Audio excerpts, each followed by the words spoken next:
Welcome to another episode of the Phenomenal Women Club. After long last, I don't remember when I last recorded. I think it must have been at least a few weeks, a few months ago, but I'm back. So hi guys, hope you've missed me. I've been away doing a bit of work, perfecting the podcast for you guys. That's what I've been away doing. Let me not come on here and start giving you excuses. I have been away perfecting this podcast for you guys because you guys only deserve the best. You only deserve the best. Only the best for my phenomenal woman listenership. So that's where I've been. That's what I'll say. But I'm so happy to have you back with me for one of the last episodes of the year. Where's the time gone? Where has the time actually gone? Like, it's crazy. But before we get into all of that, you guys know what I'm going to ask you to do. Check out the Phenomenal podcast, all of the socials, like as I usually plug.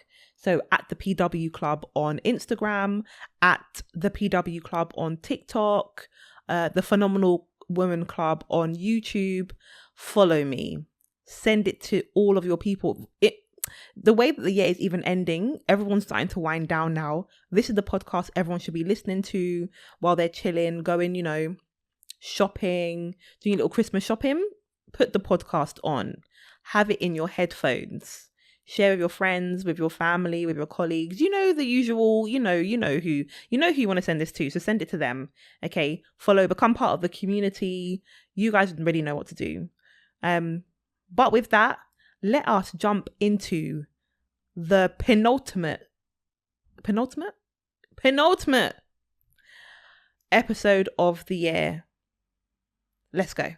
So Christmas is fast approaching, and I already know that everyone is getting so stressed about Christmas, and I know all the shopping, all the gifts, all the buying of the food, making arrangements, whose house to go to. It's a lot. It's a lot. So I thought that this week I would find a Reddit dilemma, or I love it. Am I the arsehole? But I thought, let's go for a dilemma, which was Christmas centered. And when I saw this one, I was like, yeah, this is the one that I need to bring. This is the one that I need to bring.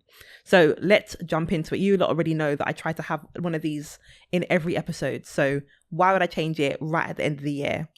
So this week's episode is called, this week's Reddit is called, "My friend hates his Christmas present and now he isn't talking to me. How do I get him to talk about it?"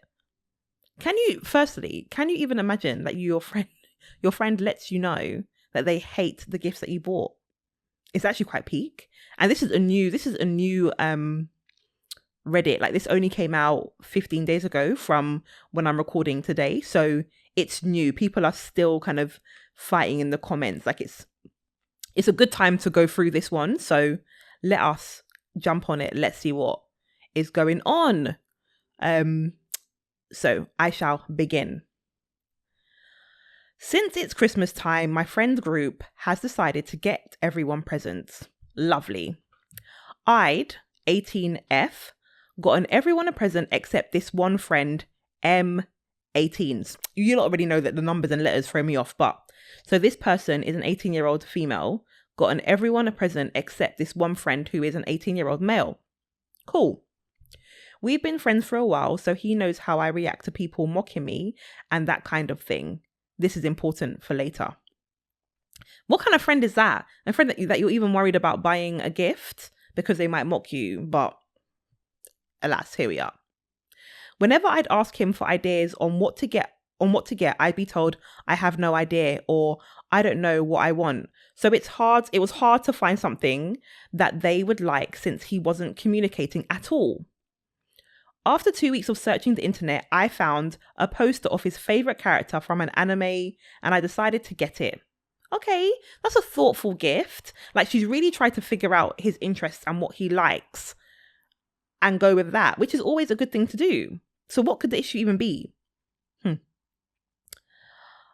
Soon after I bought it, I was talking to him to get ideas for another friend to get him a present and bought up a keychain of this character that I had seen and thought about getting. He told me he wasn't a big fan of anime merch, but as long as it wasn't ridiculous, he'd like it. So I started getting worried about the poster and eventually showed him what I had gotten. He burst out laughing at me and said, "That's the most tacky thing you could have gotten me," and continued laughing for about 5 minutes. Do you know what? Even the way she has typed this shows that she was really hurt. Oh, why did he react like that? That's actually awful. And she was anxious about getting this present for him as well. Why did he act like that? That's actually awful.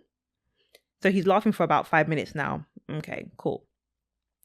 It was a good quality canvas poster and wasn't the cheapest, so it's not exactly junk.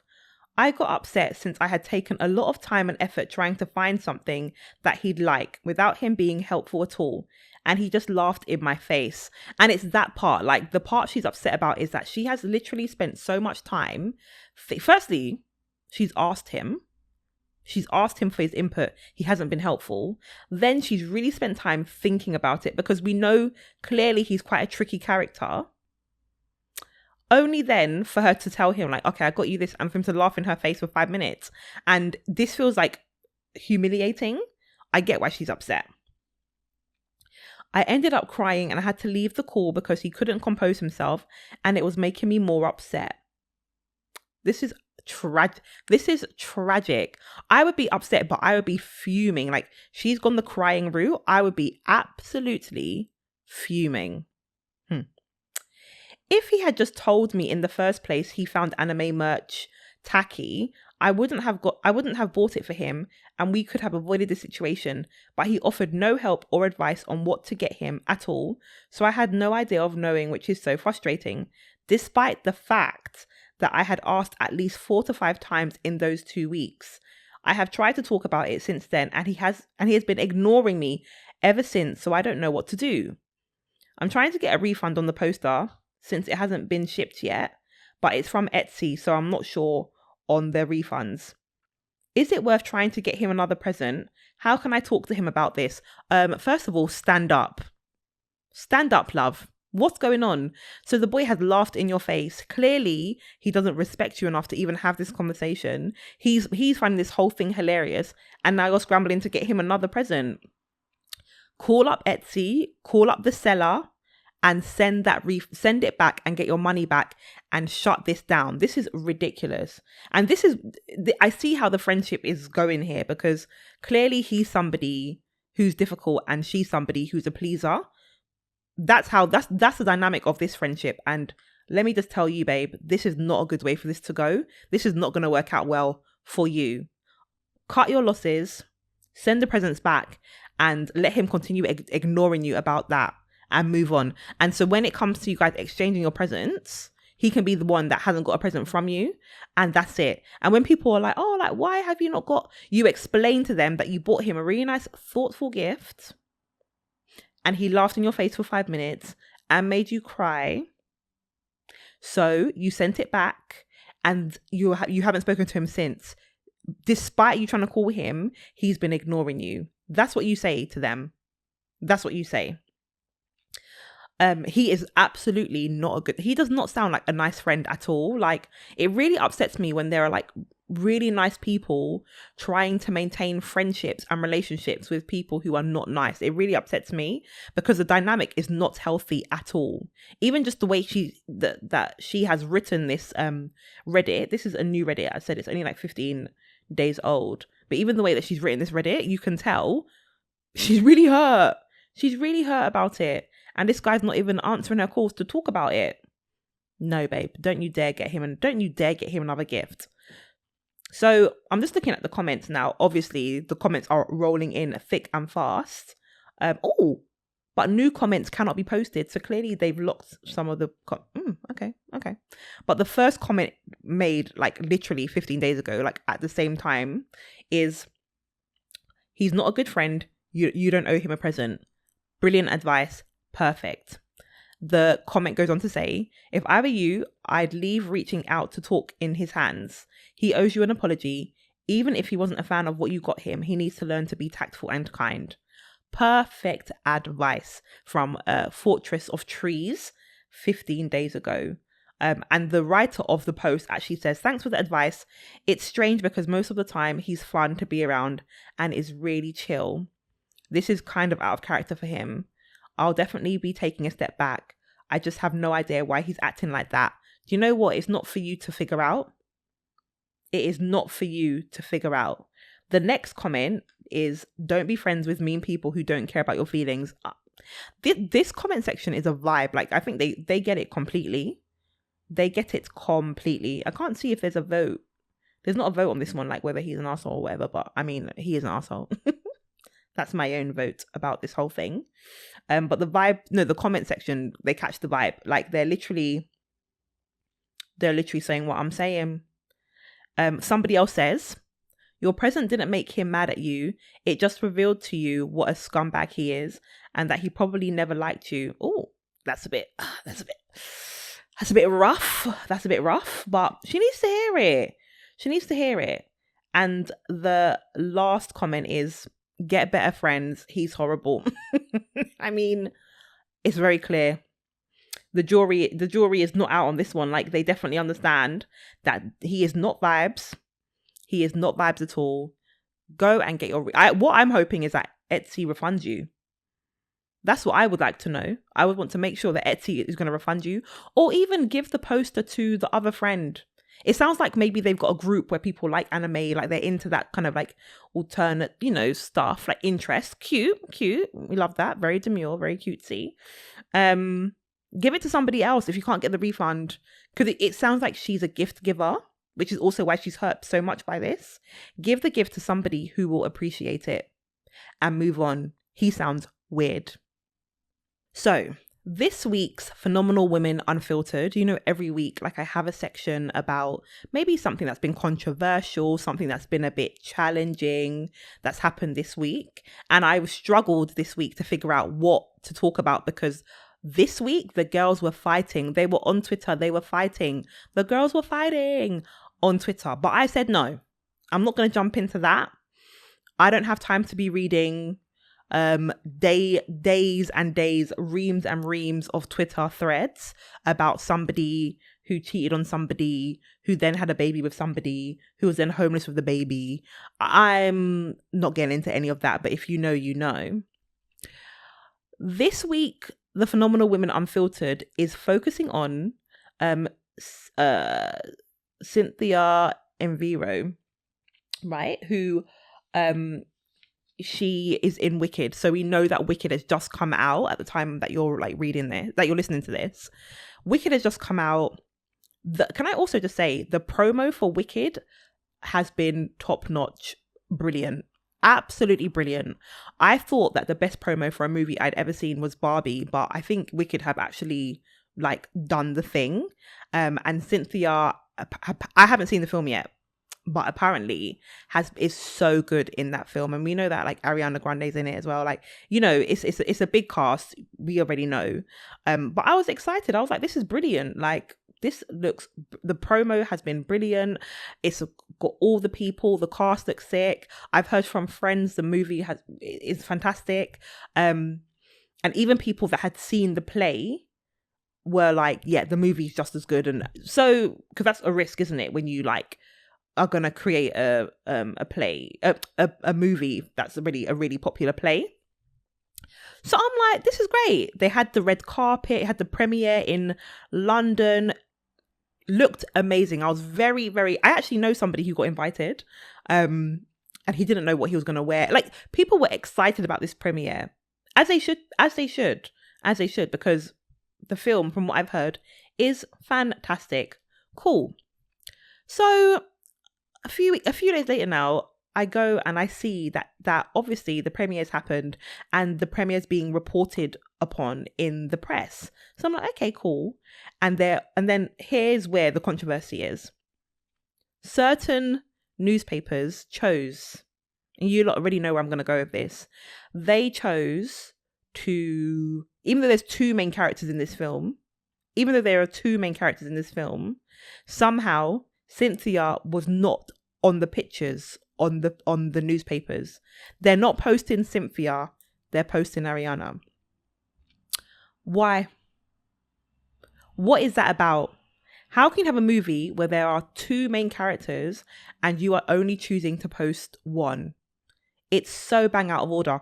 And you know what is the most like annoying thing about this is that you know full well that there are loads of pictures of them together, because obviously you've just had a premiere. Every single paparazzi is going to get a shot of them two together. That's what the whole movie is about. It's going to. You cannot tell me you are an editor in any sort of newsroom up or down the UK. You cannot tell me you do not have a picture of Cynthia and Ariana together. You have it. And you looked through the pictures and you said, actually, we just want a picture with one of the main characters, and actually we don't want it to be Cynthia. Why is that? And when we point out that, I mean, obviously it's racism, so you like, just in case you guys are wondering, when you point out the subtle undertones of racism in the UK press, people are surprised and shocked and horrified, or in denial, and it's just so blatant. Like, it's just so blatant. It's just so blatant, and it's really irritating because Cynthia's had to go further afield to go and expand her career. Like, she's doing really well in America. I know there's the American girlies are like, some of the American girlies are not like loving her, and all this stuff is going on. I don't know about any of that, but she stays booked and busy as far as I can see. And then for you to come home to have your premiere here and for the press to treat you like that, bang out of order. Anyway, so Cynthia does an interview, I think with, I can't remember who, but with another newspaper, and basically says like, I'm not surprised. Like, I'm just not surprised that this is what's happened. It's a shame, but she's not even giving it her attention. And that is a classy babe. That is who Cynthia is, because I would have been upset and maybe cussing a little bit. But she was just like, do you know what? It just is what it is. Like, it's a shame, but here we are. I'm not surprised. The UK press moves a bit mad. This is me obviously summarizing. She did not say any of this. She didn't say the UK press moves mad. She should have said that. She didn't. But she was like, you know, it's not surprising. It's just a shame. And has just kept it moving. Talk about class. Talk about class.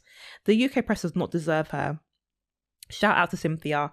Shout out to Ariana. Shout out to everybody who's been part of that film. Shout out to the people who have promoted and marketed the Wicked movie. Like, they have done so well. I will be seeing it soon. I'm really excited to go and see it with a few friends of mine. But yeah, the UK press needs to do better. So that's this week's Unfiltered. So for this week's Phenomenal Women of the Week, this was a tough one, actually. I was thinking about giving it to Cynthia, but then I was like, I've already spoken about her this episode. So, I mean, she's obviously been a Phenomenal Woman of the Week as well. But this week, I want to give the Phenomenal Women of the Week award to Professor NAANA Jane Opoku-Agyemanг, who has become the first female vice president of Ghana. I was so proud to hear that. So that's my heritage as well, if you guys don't know. There were elections this week. There were quite a few elections going on around the world. I sort of tap in and out when there's elections, because we all know that everything moves very mad politically. And we've had one very big election in America, and I wasn't too happy with the outcome of that. So I'm now just electioned out. I just don't even really want to engage in it. I was like, I'm not even engaging in the Ghana election. No, let's just see what happens. To then find out that we now have the first female vice president. Is it a vice president? Let me make sure. Let me make sure I'm telling you people the correct thing. Yeah, the first ever female prime minister, vice president, and I'm so happy. So I was like, let me just research a little bit about her. And let me tell you this, Professor NAANA Jane does not come and play. She is an educated babe. I was reading like a little bit of her background.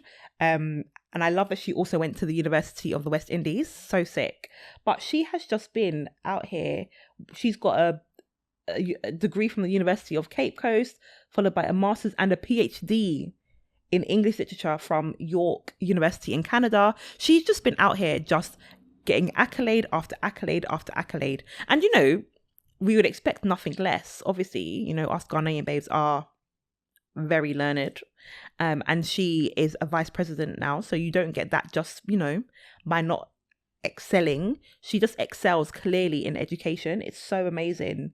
And she's also been Ghana's Minister for Education under a previous president. So she's got the experience, and it just seems like it's such a good fit. Like, I'm really happy that she's been voted in. I'm happy that a woman's been voted in, given that that's not what happened in the US, but I'm not sore about that. I'm not upset about that. I've gotten over it. So I'm really happy to see this. Like, she is most definitely the phenomenal woman of the week. I can't wait to see. I'm going to Ghana soon. I can't even wait. But yeah, I can't wait to see what happens. Like, if there's any changes, what she comes with, how she contributes. I'm really excited to see what goes on there. But yeah, Professor NAANA Jane Opoku-Agyemang, congratulations and well done.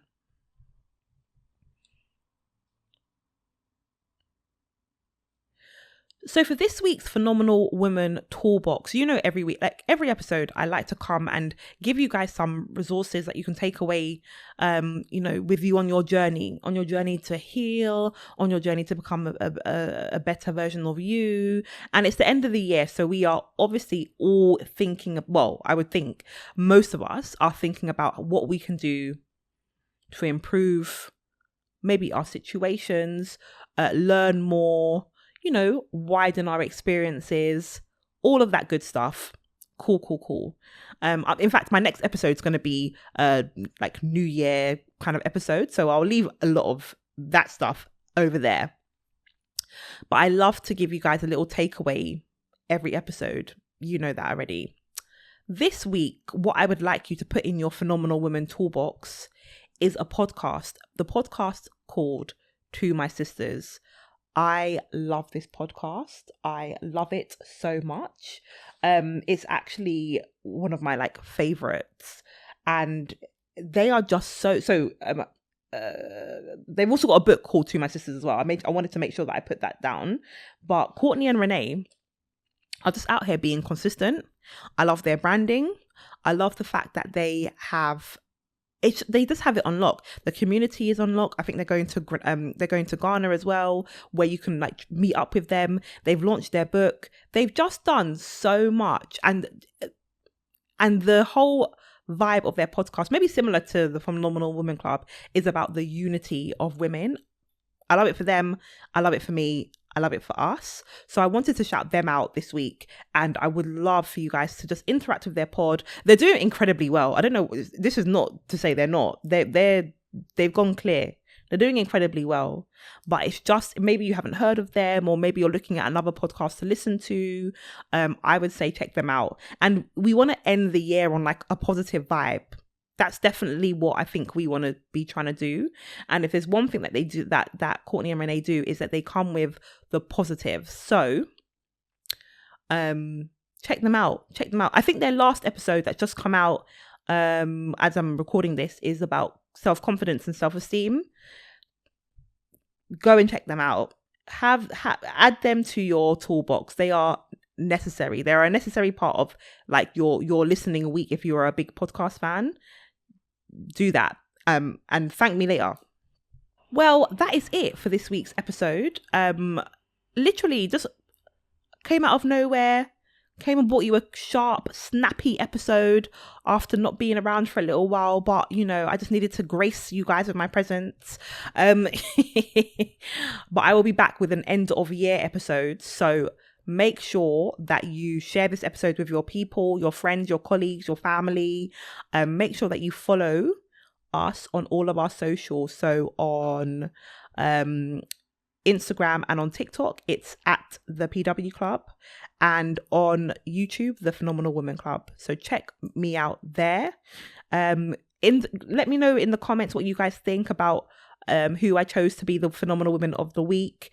Let me know what you think about the the dilemma that I shared at the beginning as well, because I'm sure everybody is in Christmas present buying. Like, how would you feel if that happened to you? Because I would be fuming to this day. I'd still be fuming. And share the pod. Maybe this year you're not buying Christmas presents, you're sharing this pod with people because you know how much value it's going to bring them. Maybe that's a gift. That's my gift to you, that you can share this episode with people. Anyway, I'm an idiot. I'm tired. So I'll sign out, guys. Thank you so much for checking out the episodes, and I'll see you next week for the last episode of the year. Take care. Okay, bye.